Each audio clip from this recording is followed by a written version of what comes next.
Hello and welcome to NextGen Talks. I'm Sabrina Gateby, your host for this podcast series. With a background and a PhD in industrial engineering and passion for education, training, and social studies, I bring a unique perspective to our discussions with the next generation. Today, we are diving into the challenges and opportunities faced by young minds as they navigate education, peer relationships, mental health, and societal expectations. These conversations are not just relevant but vital in understanding and supporting our future leaders. Today, I'm pleased to introduce my first guest, Leila Abara Akdi. Leila is one of my favorite students, as very passionate young lady. Hello, Leila. Hello, Sabrina. How are you? I am fine. Thank you so much for accepting my invitation and for being my first guest too. Great, the pleasure is mine. I'll continue with the introduction, dear, before we delve into the questions. Good? Yes. Join me as we delve into Leila's insights and experiences and seek insights into how we can better empower the next generation for success and well-being. First of all, thank you again for accepting my invitation as a first guest to NextGen Talks. So our discussion is divided based on 5 different axes to help us navigate how you perceive things and as well to present to you the opportunity to share your thoughts with our listeners. Okay, Leila? Yes. So the first axis is education. And the first question is related to transition to university life. Since you already made the transition for about 3 years ago, can you tell us how did you embrace the challenges of making new friends and adjusting to university life? Okay, education. For me, education was always so important to me and my parents as well. They saw that as something that can, help you in life in general and develop your personality. For me, I was a lost high school student with a lack of knowing what I really want to do in the future, and with the idea I just need to finish my high school and get my diploma. So after high school, I found difficulties to choose what I wanted, so I just made a kind of not a bad decision, but it was wrong. Maybe it was right at the time. So I chose to study English studies in public university. Mm-hmm. I tried it for 1 semester. And 1 semester was enough for me to realize what I was doing, it was not good. And then but it was a very good experience because I got the chance to live alone, understand how to live alone after you go out from your parents' house, take responsibilities, and getting to know a different environment and get to know different people that I'm not usually, hang out with. So, Okay. then COVID hit. Feeling lost again because I didn't want to continue. My dad didn't want me to go back. And then I started my lost journey. Stayed for, I think, almost 2 years. Don't know what I really wanted, but I really wanted to take my time to decide. And the choice at the end was business management. Okay. Something that I never thought about it. I started my journey with passion and dedication. And because I spent a lot of time alone thinking, having all sorts of anxiety, depression, because I saw my peers already doing what they think, already chose. We will talk about that. I would like to keep it to the appropriate axis. This is discussion of the peer dynamics. But I have one question. I'm sorry for interrupting you, dear. But I have one question. Is it possible to share how old are you? I'm 23. You're still young. The whole journey that you described, it's like it made me think that you are more than like you can be 25 or something like this. Do you understand me or no? So can I know which city did you move on to study in the literature or English literature or something like this? No? What was it? Not far from Tangier, it's So- just Martil. Oh, okay. There's I- the University of Abdelmalik Study. So Yes. why didn't you like the experience? Can I have like a small idea? Was it about the surrounding, the environment, how things are managed in the public university? I would like to know more because this is a Okay, very important point. Yeah, mostly because of the surrounding and the environment. The education process was fine for me. Nothing was hard, to be Okay. honest.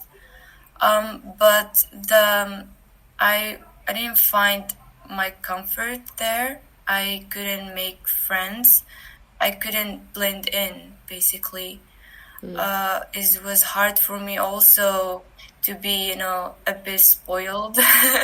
And then suddenly you find yourself that you need to do grocery, you need to go out, you need to take care of this and that.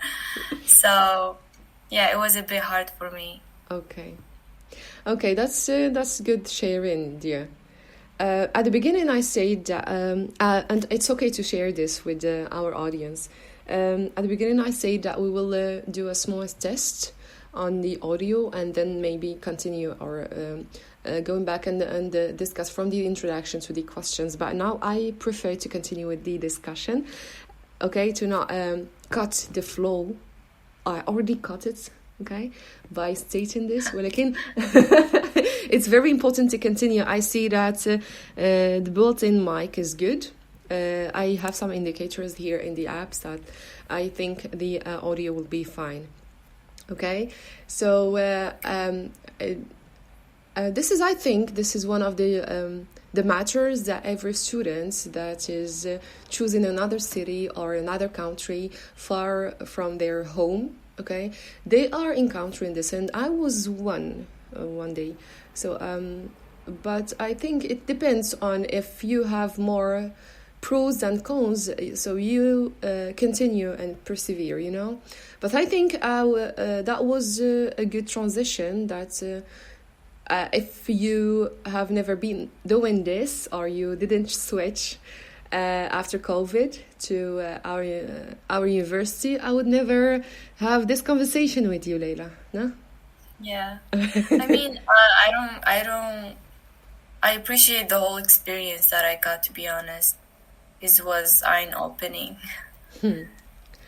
That's good. Eye-opening. That's a big phrase. Oh, too much. Okay, 23 years old saying eye-opening. Okay, I have never thought of that at this age. Okay, the second point of our first axis is about role of education into your life. We already spoke about this a bit, but you didn't give a detailed perception. So what role do you think education plays in shaping your future and preparing you for success?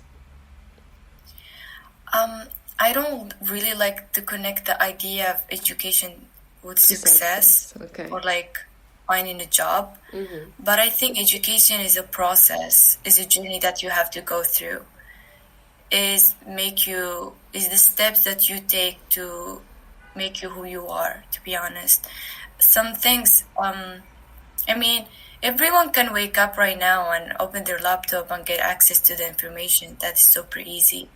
But not everyone have that dedication and spirit to do that and in a specific order.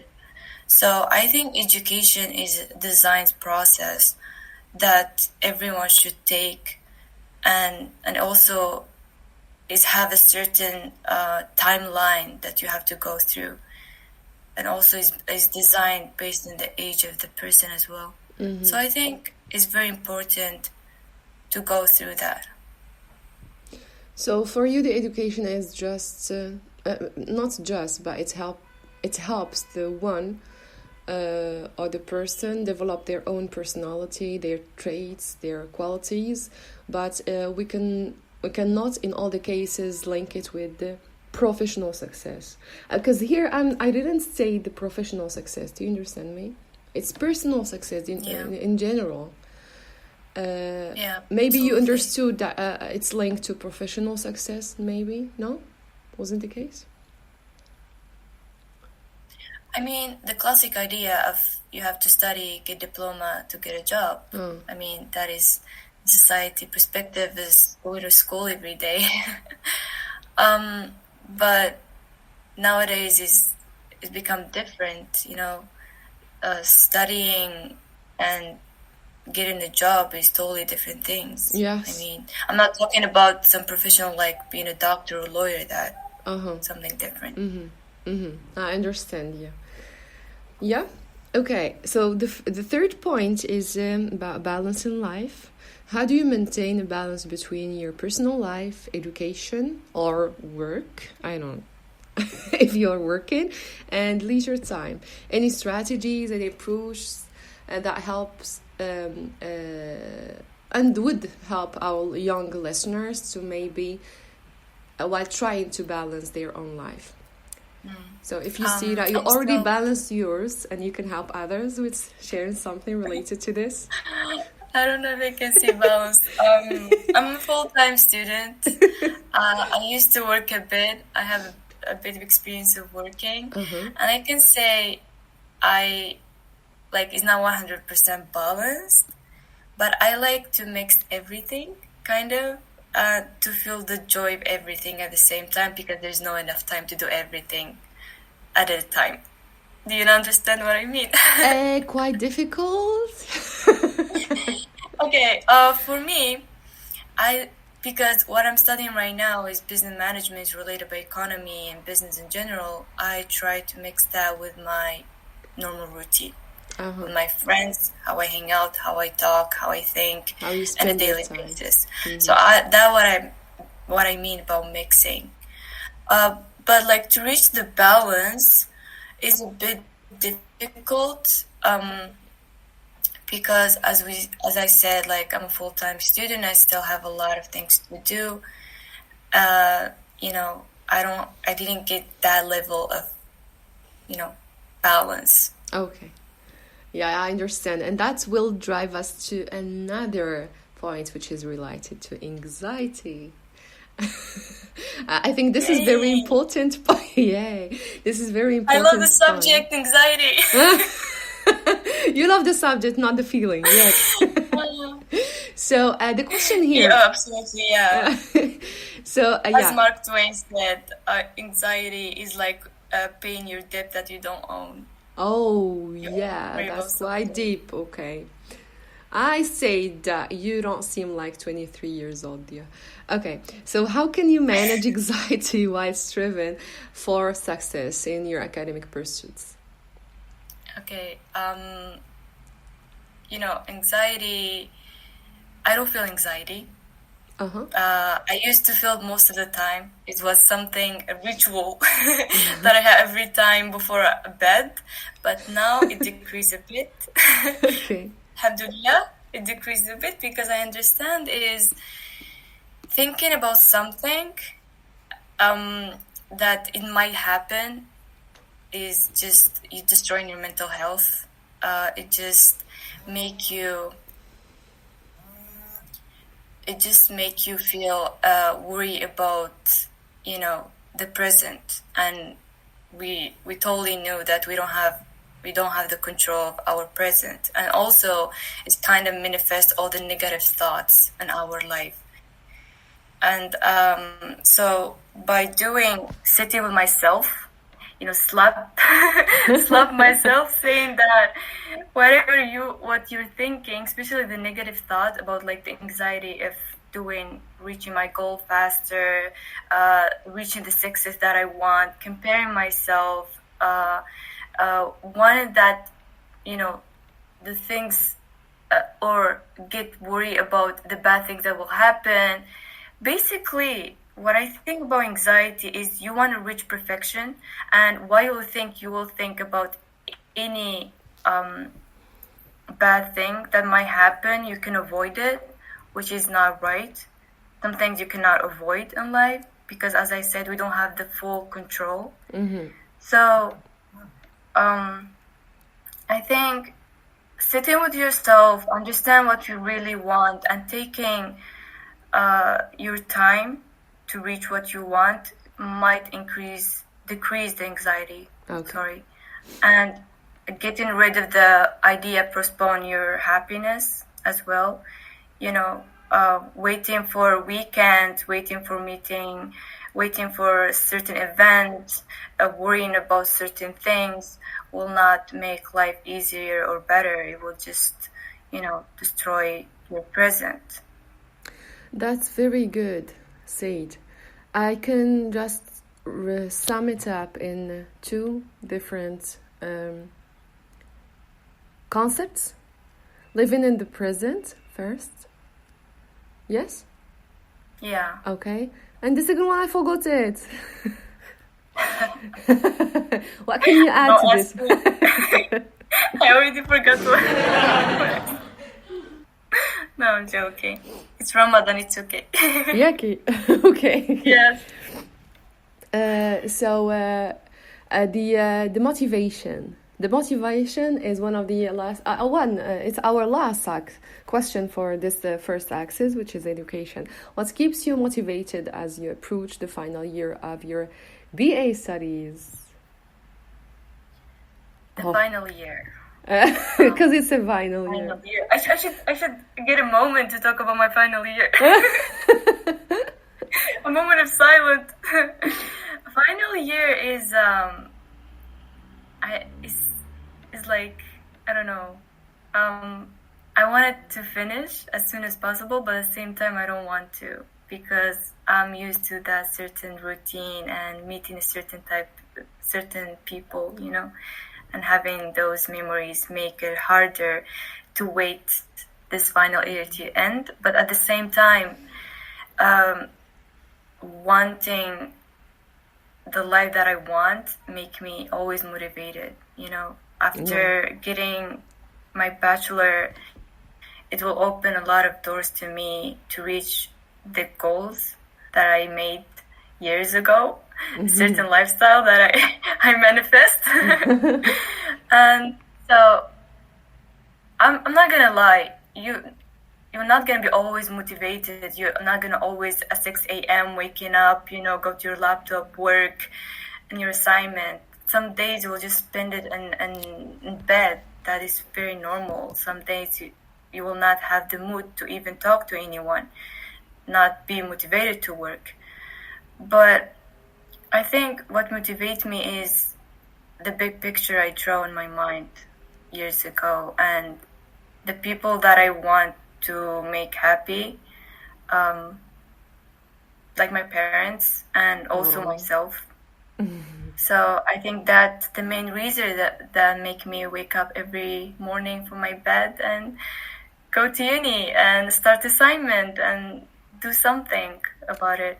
This is very good, because one of the main approaches that helps the one to keep being motivated is to picture the future. How do you want to see yourself? That's a good strategy there. Bravo. Yeah. Our next axis is peer dynamics, and I know that you have a lot of things to say there. The first part is related to people. We love people, right? We all love people. We are people, you know. The first part is related to leveraging friendships. Do you leverage friendships as a source of support and opportunities for personal growth? This is quite a big but tricky question too. Yeah, friends. Yeah. I'll talk. Personally, I never thought having friends is important. In the past, I thought like I am enough. I can manage myself. I can make myself happy, and I am good with myself. What past are you talking about? This was good. What past? I'm talking like about my teenage years, elementary, high school. Okay. I was the lonely kid. Okay. Yeah. By choice. Yeah. That's different. That's It's much different. like Very good. I Yeah. felt like I feel like um, taking those years and stay alone, focusing on am I.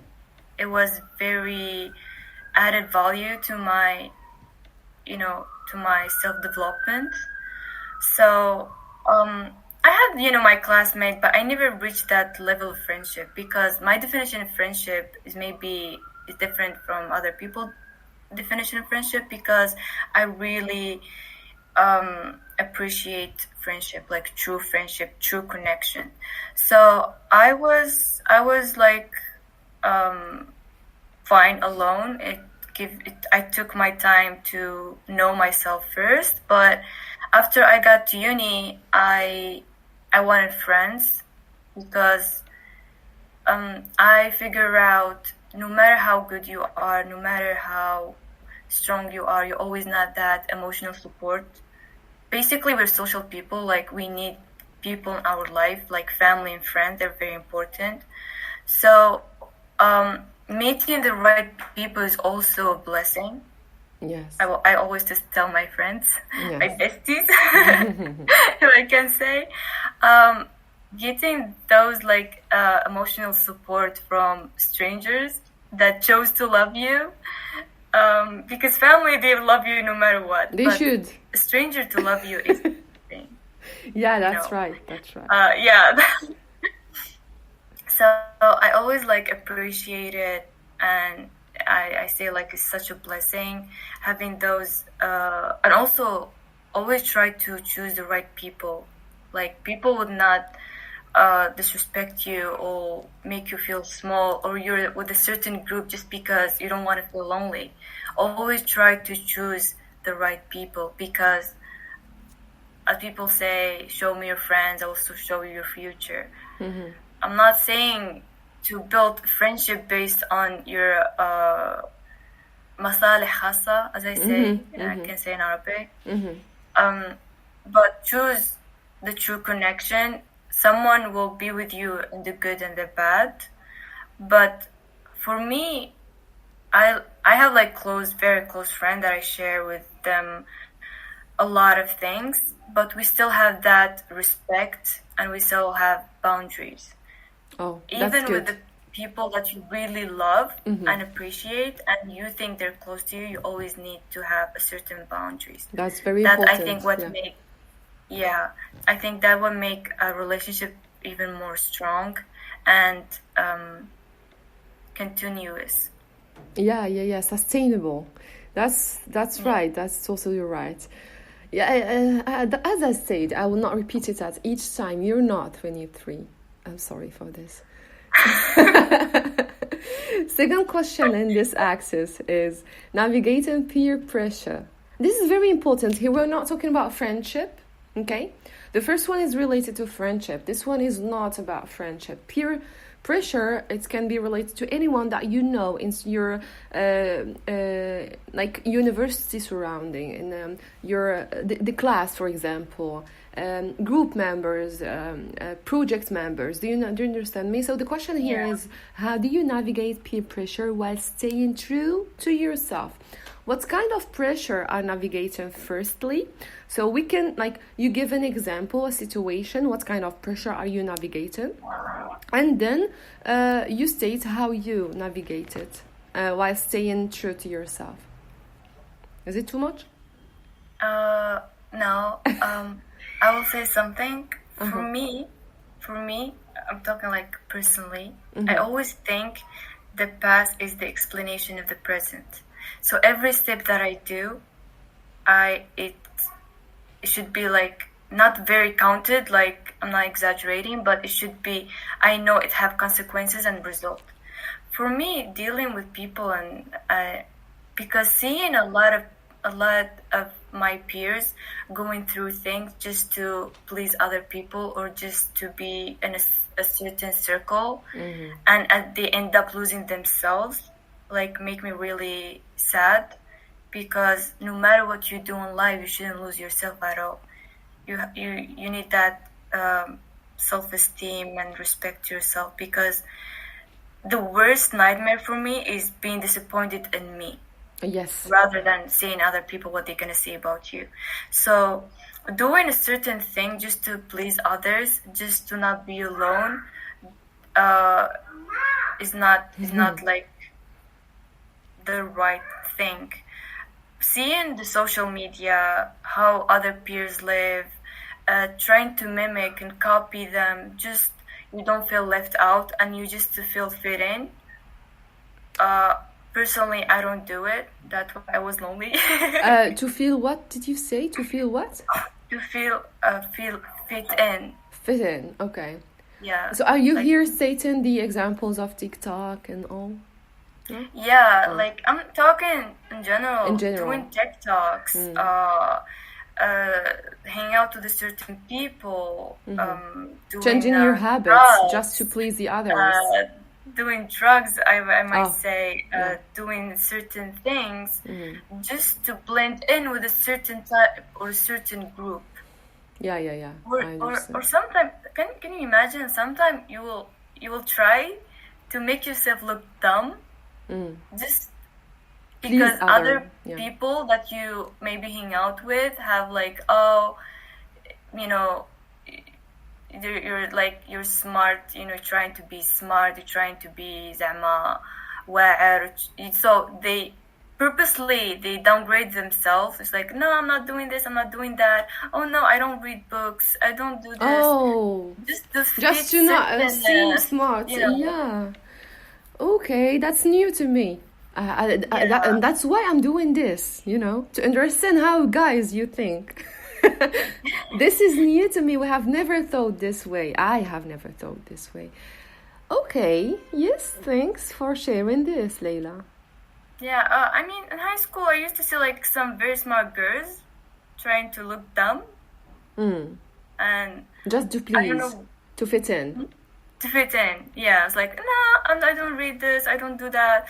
Or because you know that Araya, Abada. Oh yeah, the titles. I'm not talking about now, like back then. There was like Abada, Qaraya, something Hashuma. Yeah, the etiquettes that people gave in high school and all, like the one who is staying at the front of the class.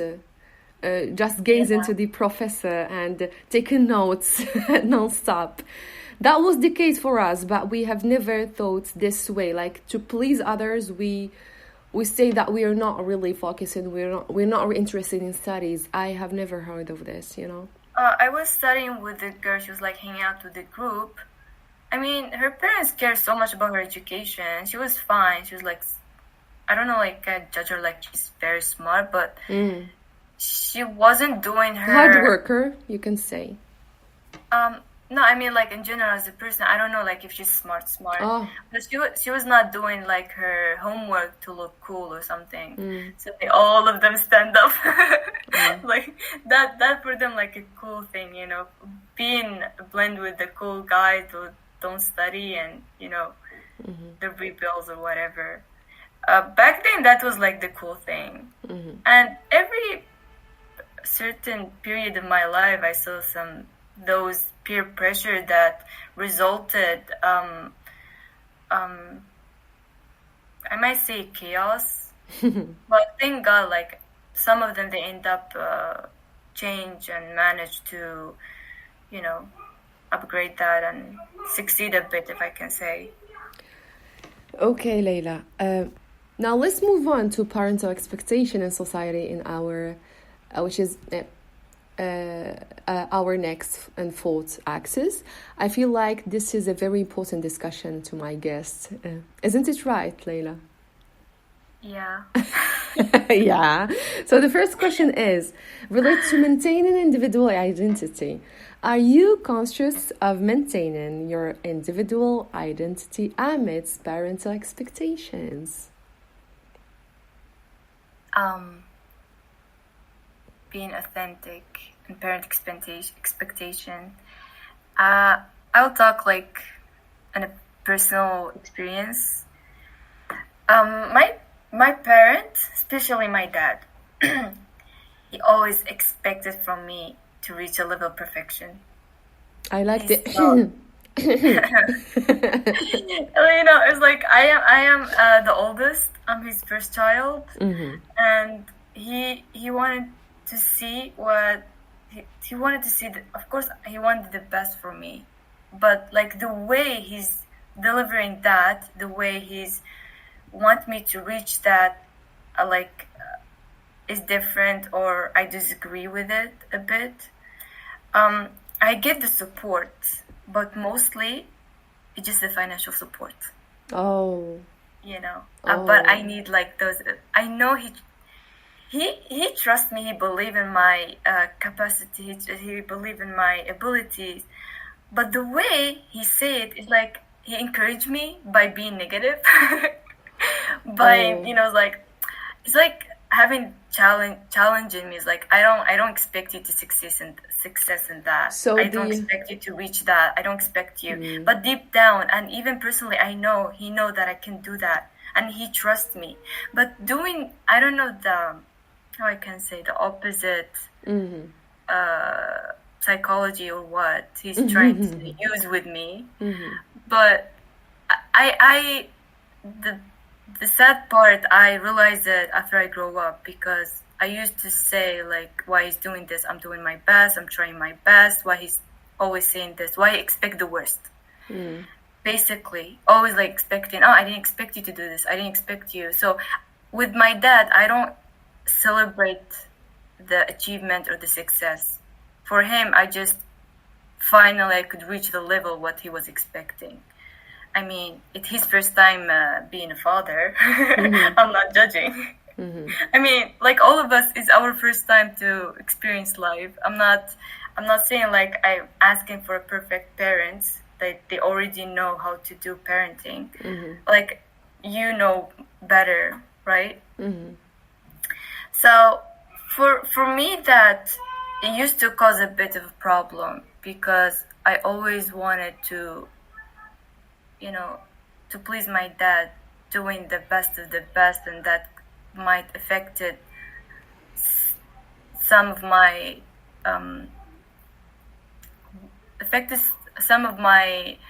way of doing things, because I try to do it like how my dad want, and in the process of doing that, I start losing the individuality of me. Okay. Like the ownership of your own objectives. Exactly. Yeah.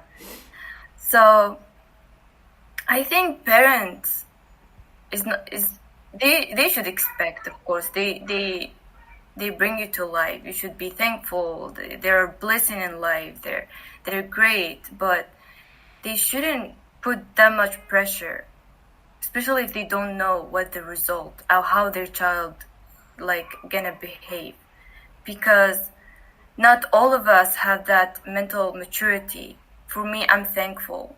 I used to read since a very young age, so I reached that maturity of understanding that my dad can do mistakes, because I used as a child, like, my dad is the perfect person. He knew what he wants. He knew how to do things, so I just need to listen to him blindly, which is not.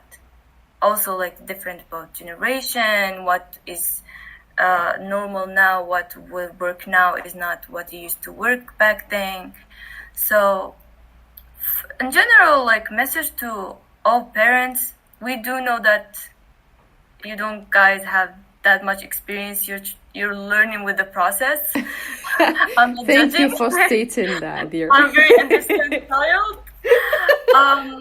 But try to connect in a deeper level. Try to understand what your child, who is your child, first of all. Because most of parents don't know who their child are. They're just looking to that thing that they created. It can be mixed with traumas. It mixed with a lot of things. It can be like visually is good, like ولدي مرضي بنتي مرضية, they're perfect, but deep down they're broken. So it should be that deeper connection.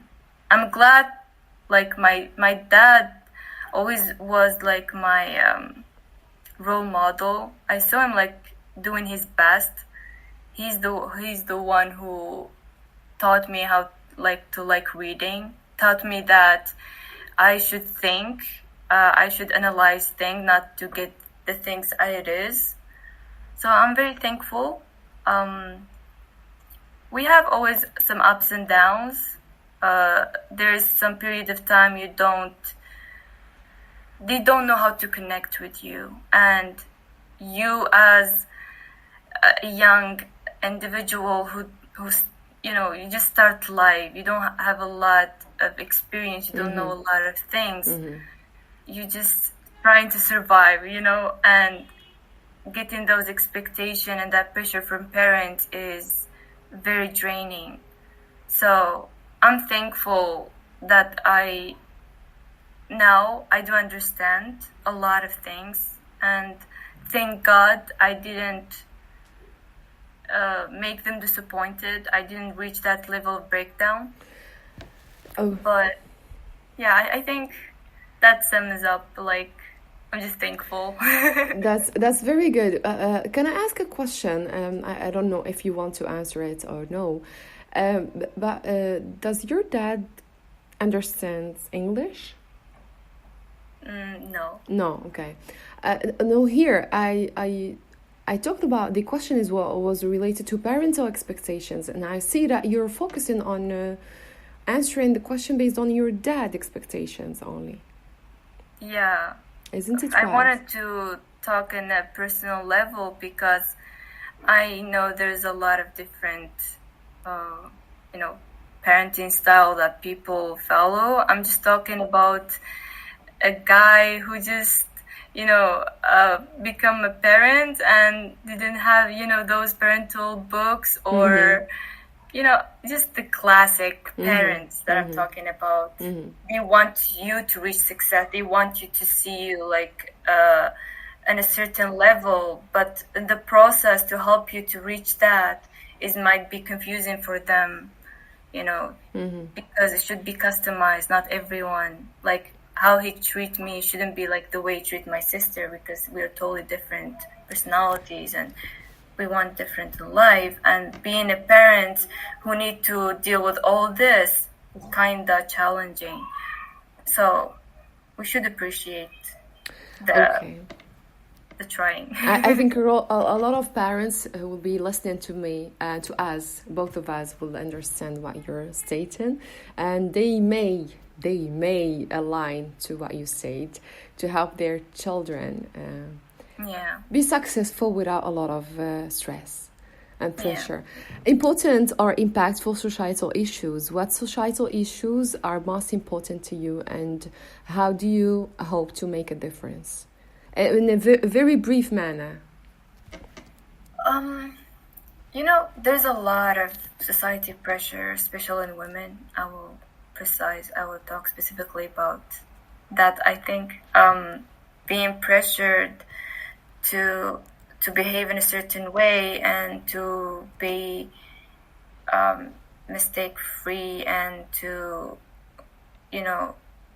mostly follow the image of how the Moroccan image in the society, being modest, work hard, family oriented, focus on the main things, get married or whatever. all of these are pressures that you see. For me, I think they're pressured because the society asks to reach these things in a certain age. They want the woman to not to live her life as she wants, as individual, as a special person, but they want her to follow certain steps for them to approve her. To validate her. So here the thing is the time frame. So how do you hope to make a difference for this? I think, first of all, I want a lot of people to understand. I'm sorry, Leila. We can merge this with the success definition and as well the final question related to the final axis about dreams and aspirations. What are your biggest dreams and aspirations for the future? It can be the mean to answer this specific question, which is related to how to make the difference in terms of societal issues and what it comes to the time frame specified to women and when to marry, when to work, when to buy a car, when to have a child, etc. As I said, sorry. It's okay. As I said, is the society asking the women to achieve a lot of things in a certain time frame? It will be too late. I just want people to know men and women are the same. They're individual and they're special. Everyone is special, and they should understand that we're living. This is our first time living. Stop judging. Stop pressuring people to choose things they're not happy with just because it's the norm. Let people be themselves. I'm not saying to cross the boundaries because that is a different topic. I'm just let them choose what they want. Let them if a girl wants to continue her studies, if she wants to study until 30, then get married, let her. If she wants to marry young and be a housewife, let her. It's her choice. A man also. When you listen to society and hear all that nonsense about, if you reach a certain level, nobody gonna look at you, or like you have to be financially dependent, so it'll be safer for you. Like, that is not always the case. Everyone's case is different. Marrying at 20, for example, with someone for like two couple are 20 and married and find love and they had like successful marriage life, it can be. And also it can someone reach that level and get a PhD or whatever. It also can be. So let celebrate the difference in the society and stop judging, stop pointing fingers about what is success, because everyone's definition of success is different. For example, me reaching a level of education or having a PhD for me is kind of one of the definition of success for me in reaching what I want in life. And for someone is my same age, having that house and a car and a family is also the same image for her. Same level of success. Yeah. Exactly. So, for society, you should understand that. Let's appreciate the difference, and everyone is special, and everyone have a different way of thinking, and everyone should take care of their own life. Okay, Leila. So we must conclude, even if I have a lot of things to ask, but time is up. And that these, I must say and state that these are important topics that can help us understand the challenges and opportunities faced by the next generation. It's essential to have open and honest conversations about these matters to support each other in achieving success and maintaining mental well-being. Thank you for joining us today in NextGen Talks. This was our first episode. Thank you, Leila. Welcome. It was an honor to be one of your episodes. I used to listen to you. Now I am in your podcast. I'm gonna cry now. Yay. I'm gonna cry. Thank you, Leila, for accepting me. I will just add something. Yes, sure. For people my age, like reaching their 20s and they feel lost, it's okay. Because some beautiful path never explored if you have never been lost. Be patient, be thankful, and everything will be fine. Thank you. Okay, I should not add anything to that. And wait for the next episode for NextGen Talks. Thank you.